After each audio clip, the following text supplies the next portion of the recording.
Students, my name is Kasim Khan और आप देख रहे हैं मेरा YouTube चैनल एडवेंट एकेडमी 0007। तो आज हम बात करेंगे स्टूडेंट्स नेशनल इनकम के मेथड्स के बारे में।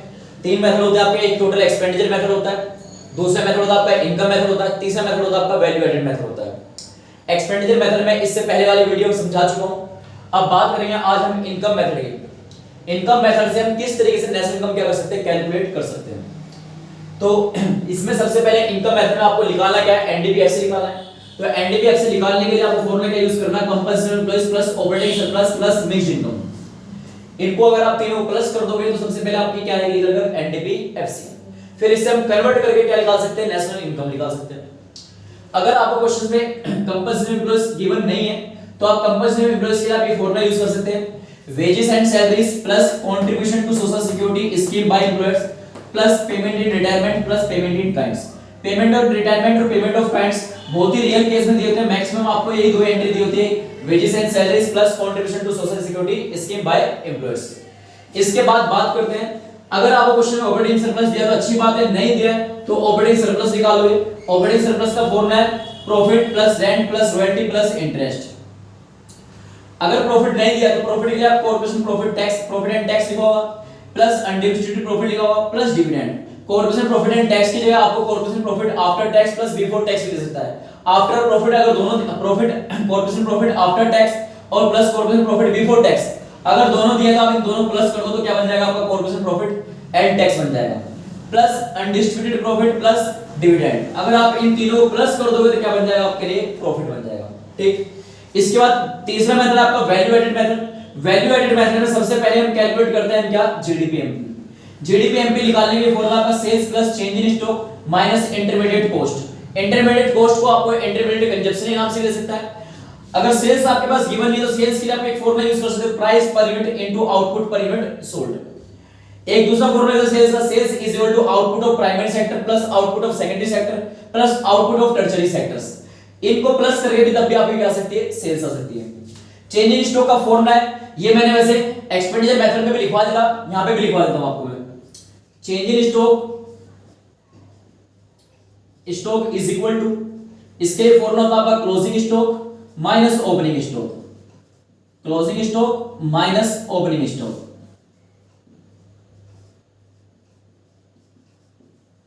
इन सब के मतलब होते क्या है, जब मैं इसकी थ्योरी कराऊंगा आपको तब मैं इन सब के मतलब बताऊंगा कि वेजेस एंड सैलरीज होता क्या है, contribution to social security scheme होता क्या है, या आपका क्या नाम है रॉयल्टी होती क्या है, इसके अलावा डिविडेंड वगैरह क्या होते हैं। तो रॉयल्टी होती क्या है, जैसे कि आप बुक्स वगैरह छापते हैं कोई, तो उनसे जो इनकम होती है, मतलब काम एक बार करने के बाद जो इनकम लगातार होती रहे तो उसे हम बोलते हैं क्या, रॉयल्टी। तो मैं इन चीजों सबके बारे में जो सारे पॉइंट्स हैं इनके बारे में मैं थ्योरी कराऊंगा, तब मैं इन सबको क्या करूंगा, एक्सप्लेन करूंगा। सिर्फ आपको ध्यान रखना है, अगर इनकम मेथड बोला तो सबसे पहले एनडीपीएफसी कैलकुलेट करनी है, और वैल्यू एडेड मेथड बोला तो सबसे पहले आपको क्या कैलकुलेट करनी है, आपको जीडीपीएमपी। फिर इनके थ्रू हम क्या करेंगे, कन्वर्ट करेंगे, और कन्वर्ट करके हम अपनी नेशनल इनकम या जो चीज क्वेश्चन फाइंड करने के लिए बोलेंगे उस चीज को हम क्या कर लेंगे, कैलकुलेट कर लेंगे। तो आज हम एक क्वेश्चंस कराता हूं आप लोगों को।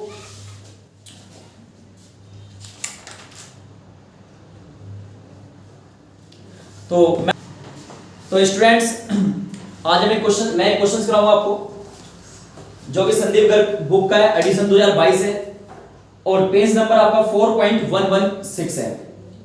क्वेश्चन नंबर आपका है 28। तो क्वेश्चन में लिखा है कैलकुलेट एनडीपीएफसी। एनडीपीएफसी कैलकुलेट करना है एक्सपेंडिचर मेथड के थ्रू।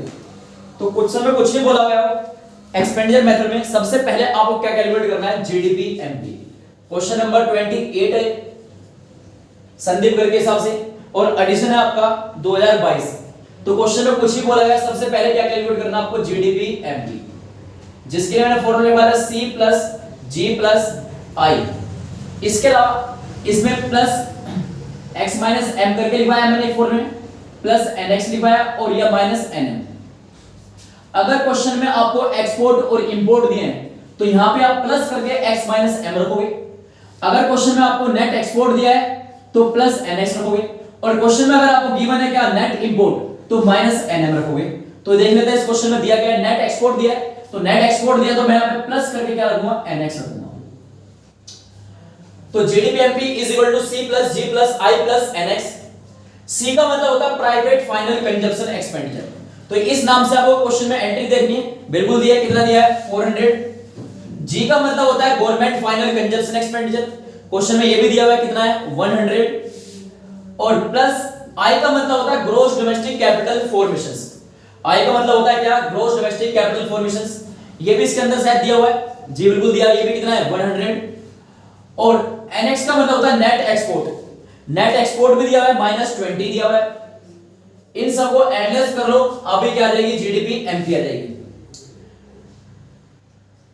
600 -20 is equal to 580।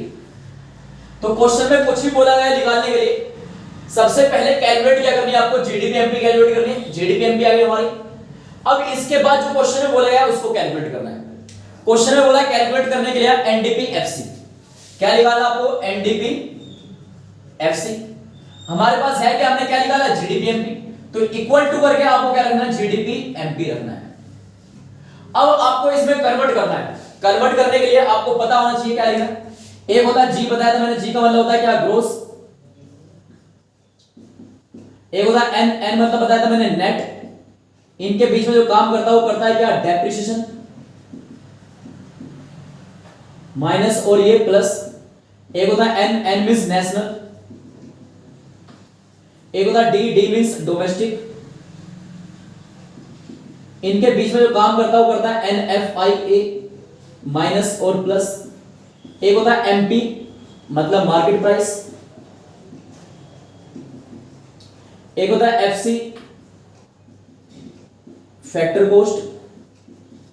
इनके बीच में जो काम करता है वो करता है NIT, माइनस और प्लस। सबसे पहले क्वेश्चन में कुछ ही बोला, सबसे पहले जीडीपी एमपी निकालनी है, फिर क्वेश्चन में जो बोला गया वो निकालना है।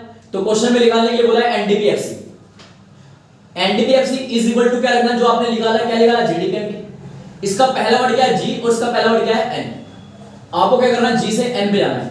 तो इसमें देखो जी और एन कहां पे काम कर रहे हैं, यही काम कर रहे हैं, जी से एन पे जाना है। तो एन ही है नीचे, तो ऊपर से अगर नीचे आएंगे तो पहले क्या रहा है माइनस, यहां पे देखो माइनस और साथ में क्या लिखा है यहां पर डेप्रिसिएशन। तो साथ में लिख दो क्या आप यहां पर डेप्रिसिएशन।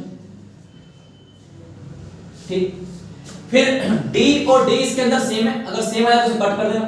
P और P भी सेम है, ये भी कट जाएगा। फिर MP से किस पे जाओगे आप FC पे, तो MP और FC कहां पे काम कर रहे हैं, ये काम कर रहे हैं। MP से FC पे जा रहे हो तो क्या आ रहा है माइनस, तो यहां पे लिखोगे माइनस और साथ में क्या लिखोगे आप NIT, net indirect tax. GDP MP अभी आपने लिखा 580 580 माइनस डेप्रिसिएशंस। डेप्रिसिएशन क्वेश्चन में दिया हुआ, ये तो कंजप्शन ऑफ फिक्स्ड कैपिटल के नाम से दिया हुआ या डेप्रिसिएशन के नाम से दिया हुआ, बिल्कुल कंजप्शन ऑफ फिक्स्ड कैपिटल के नाम से दिया है। कितना है 20। NIT नेट इनडायरेक्ट टैक्स या इनडायरेक्ट टैक्स, तो नेट इनडायरेक्ट टैक्स दिया आपको 60। अगर इनडायरेक्ट टैक्स दिया है तो अगर इनडायरेक्ट टैक्स दिया है तो पहले क्वेश्चन में देख लो कोई सब्सिडी तो नहीं है। अगर सब्सिडी है तो पहले आप उस इनडायरेक्ट टैक्स में से क्या कर दोगे, सब्सिडी क्या कर दोगे माइनस कर दोगे। अगर क्वेश्चन में सब्सिडी दी है तो NIT या इनडायरेक्ट टैक्स जो है उसमें सब्सिडी माइनस होगी और माइनस करने के बाद वैल्यू यहां पे क्या होगी पुट होगी। फिलहाल आपका आंसर 580 माइनस का 80 इज इक्वल टू आंसर जो आ गया आपका 500। ये आज का आंसर हो गया। Thank you students.